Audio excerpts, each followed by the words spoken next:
When it comes to entering distances in the gCADPlus environment, if you've come from the AutoCAD world, you might find some differences.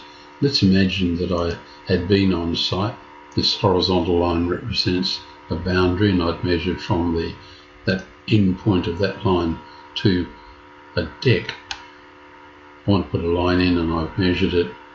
It's 1850 millimeters, 1.85 meters. We're working in millimeters as a base unit.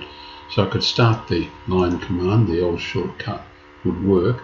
In AutoCAD you could type the word end. We don't have an end, a typable end shortcut, and you would normally type that down in the command area.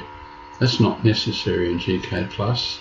I've got polar on, so as long as my line is somewhat vertical, the cursor will jump to a vertical line, and I just type 1850 and hit enter.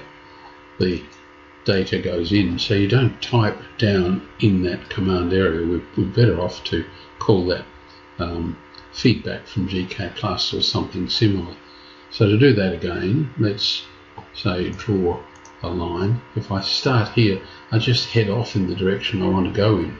Let's imagine we want to go 2 meters in that direction. It's just 2000. Hit enter. I can come down here, maybe 1500. If for some reason I wanted to go at an angle of 315, can you see there's a dotted line extending out there, and I could do 1200 like so. Now in AutoCAD you'd be tempted to jump down into that command area and type those values there. In this case, in gCADPlus, it's in fact simpler to work with. So I hope that clears that difference up for AutoCAD users coming to gCADPlus.